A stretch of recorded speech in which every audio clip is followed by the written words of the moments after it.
It's a big deal to me if you don't know. Now you know I'ma change your life. Just put your hands in the air. Tiffany Berry here, and today I am with Pastor McNeese. We are at the Convention Center. And how are you today, Pastor McNeese? Doing fantastic, thank you. That's awesome. So, Pastor McNeese, if you don't mind, let Kansas City know a little bit about yourself and the church that you pastor. Okay, well, I'm from Clarksville, Tennessee, Fort Campbell, Clarksville area. Okay. It's about 45, 50 miles out of Nashville. I'm familiar. You are familiar? I have a lot of family down there. Excellent. And what we do, I'm a pastor at Apostolic Bible College. I have a congregation there and a school. And we do mostly community outreach as well as churching.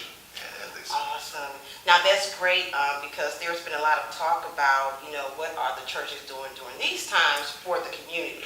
And I'm glad that you pointed that out. Not only do you preach to your community, you also get involved with the community. So if you don't mind, let us know what are some of the things that you do for your community and how has it affected your community? Well, excellent question, because Jesus walked among the people. And oftentimes, we heard him say, we saw him accept people. So he made himself friendly with them and tried to understand them. So what we do, we have several outreach programs. For example, we have a senior health program. We go to seniors' homes.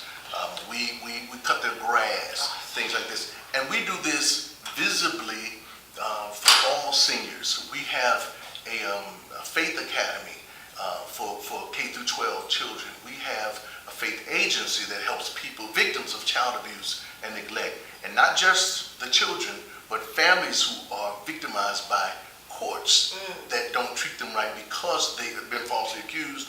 We help them also. So we have a food bank. Of course, most churches have a food bank. We do community forums, and we talk to people. One of the problems that I see that we have is, and let me say, I don't speak for the Pentecostal Assembly of the World. I'm speaking for Dr. McNeese, Clarksville, Tennessee. Absolutely. But one of the things that Bishop Noel Jones said last night is, some of our windows don't have doors. I mean windows. Some of our churches don't have windows. We're not looking out and connecting with the community. People need to know who we are, what we're doing. So long the church has just been an individual unit, a closed unit. And now what we do is try to relate to the community, because we're primarily African American, but we try to relate to the community in a way where they can know that the church is there for them, because if the church avails itself to the community and gives the community what God wants the community to have, then we can start fixing our city, our state, our nation. And outreach is really the only way. Most definitely. It's really the only way.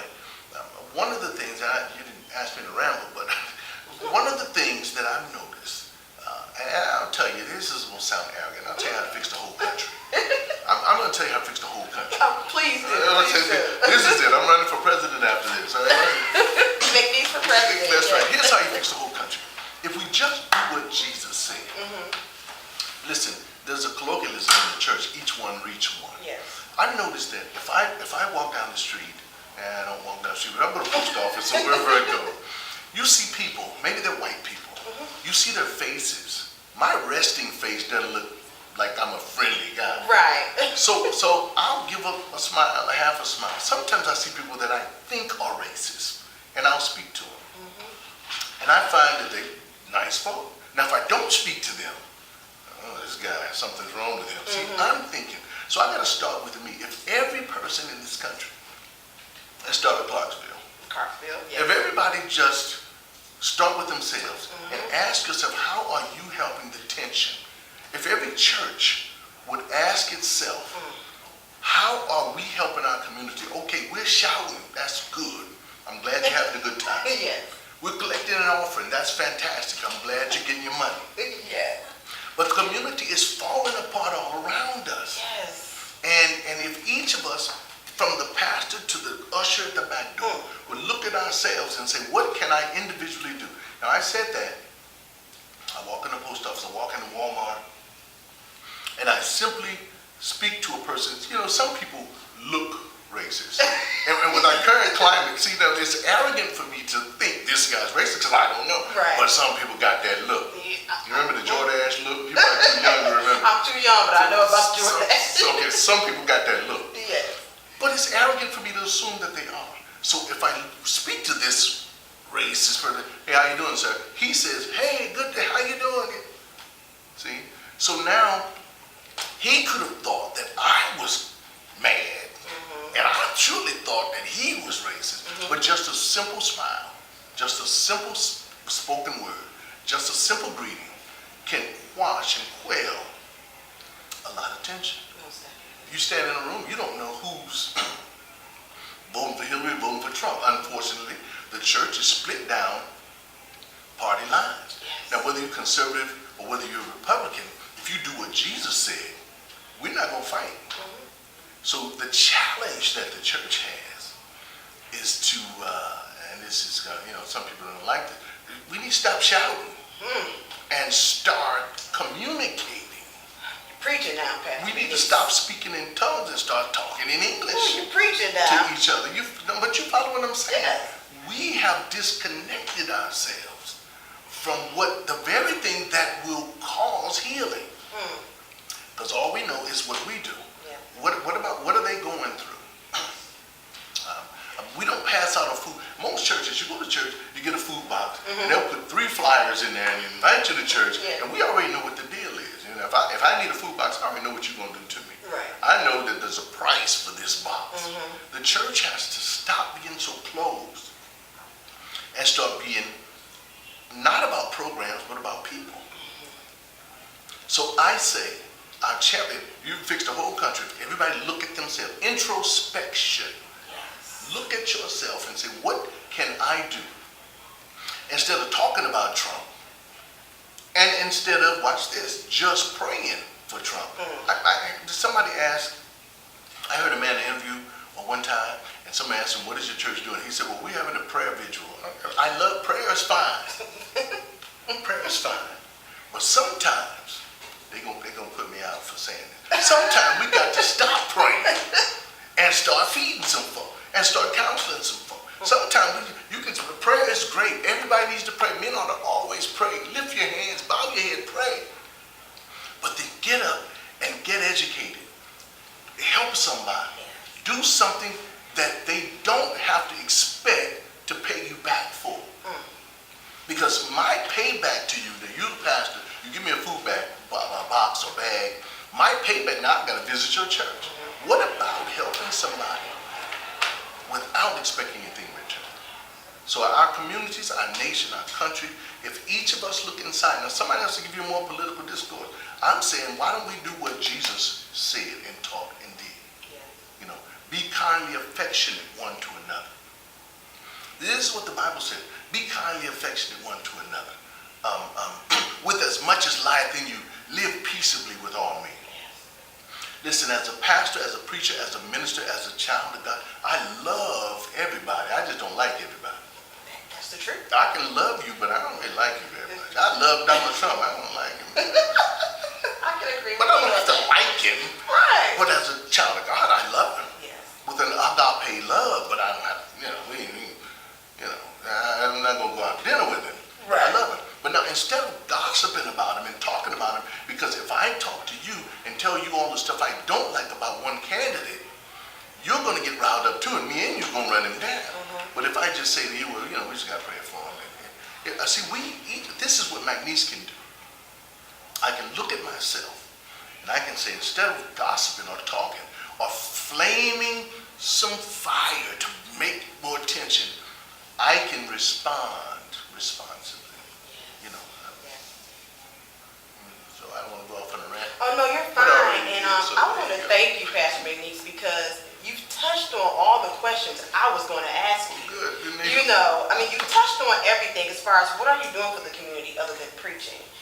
What are you giving back to the community other than expecting something? What is the community receiving from you? And you've touched on all of those. So if more churches, more African American churches can follow suit, I think the community would be in a better stance to accept what they have to say. Right. So, with the Black Lives Movement, there's a lot of controversy going on as far as the black churches not being involved. Taking into consideration the civil rights movement started in the black church. Exactly. So, right now where we stand, we want to know what are the churches doing to improve economic development? What are they doing to improve financial leadership? And how are they teaching the folks who come to their church to, be responsible in life, not only through Christ, but by, just by living upright. So if there was anything that you could say to the community here in Kansas City, to your state of Tennessee, as far as coming together within the church, what would you say to those people? Well, again, I don't speak for the Pentecostal Assemblies of the world, but many of our churches have forums and outreach programs, and we have visibly, we pray for the police, we bring the community together, we talk to young black males. I think what I would say, again, if we look at our churches, and everybody's in them, all our churches are not all African American. Right. So if some of the white people, white brothers and sisters, would speak up against brutality against black males, and if some of the blacks and whites get together, see, there is a power in the voice of, listen, not just the oppressor, but the voice of those who see it. Yes. If I see a problem and I don't say anything about it, what is my power to fix it? If I'm white and I wear a Black Lives Matter shirt, no matter what you think about Black Lives Matter, if I wear a Black Lives Matter shirt, that's sending a powerful statement. Absolutely. So a white pastor needs to stand up and say, listen, Black Lives Matter. And by the way, we never said only Black Lives Matter. That's where We never said that. Somebody else said that. We all said it. We didn't say that.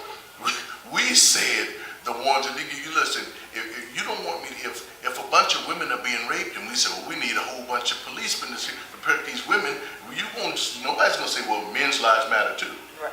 Well, of course, but now we're talking about the ones that are at risk. Right.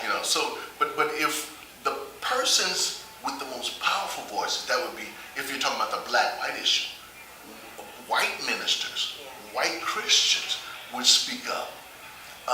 Then I think the people with the most power, pastors, would say something other than, you need to come give me an offering, and you need to come to church, you need to get baptized, which, by the way, you do need to give an offering, and you do need to get baptized, Right. in Jesus' name, by the way. But there's other things.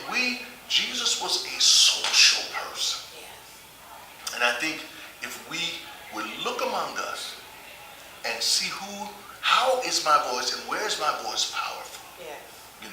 and then speak on matters that are relatable. A lot of times, we fight too hard to be relevant spiritually, but socially we're just irrelevant.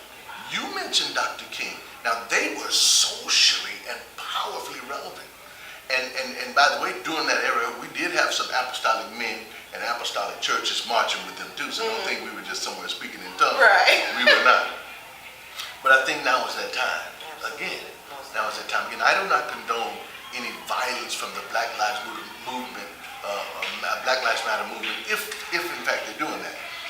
But I do think that movements like that are very relevant. We have to speak out, speak up. Who has the most powerful voice? There are times when even you, at certain times, your voice, depending on where you are, is very relevant. And sometimes maybe, it's the same with me. Absolutely. So I have to use my voice. If teens, I walk into my congregation, I go different places. A lot of teens look up to me. Yes. I think it's because I'm about 20 something like them. They know. Me too. Don't you tell too. them. Yeah, well, you look at them. But a lot of people relate. They look up to me in certain areas. So that's what I have to not be negative and influence them. Kind of a trans new migration. I got to give them the spirit of good that I have adopted. Yeah. We can do that if we would look at how powerful our voices individually are in different venues. Each of us have to take an introspection and do what we can do and look for ways. It's tough to not talk about certain candidates. It's tough to not talk about certain white folk. It's tough. It's tough. But God never told us it was going to be tough. He just said, Nike, just do it. Just do it. And we can't do it. And absolutely, and I totally agree. And Pastor McNeese, once again, I want to thank you so much for your honesty. I want to thank you so much for being real, should I say. Because, you know, the millennials, we have a lot of questions because you see most of the millennials standing out trying to make a change. They're doing things for the community. They're doing things for the kids back to school. And it's comforting to know that we do have pastors like you who are involved in the community. So I want to commend you on that. And before we end this, is there anything you would like to say to anyone back home? Is there anything you would like to say to anyone here in Kansas City? Well, I have lots of relatives in Kansas City. So and it's, some of them are going to hear or see this. Yes. So hello, greetings, come buy me some barbecue. I'm at the convention center in Kansas City. And everybody in Clarksville, Apostolic Bible College, and every apostolic across the world, PAW, greetings. Absolutely. Well, Kansas City, once again, this is Pastor Lamont McNeese with, well, he's from Clarksville, Tennessee. So I want to thank you once again for coming, sharing your time with me. In Kansas City, for more videos, check us out at whatsupkansascity.net. And remember, if you don't run, you don't shine, you don't work, you don't eat. So make it make sense, Kansas City. I'm IFBB Bikini Pro Cat Williams, and when I'm not working out in the gym, I'm searching the web on Cascade Media and What's Up Kansas City. So make sure you check them out.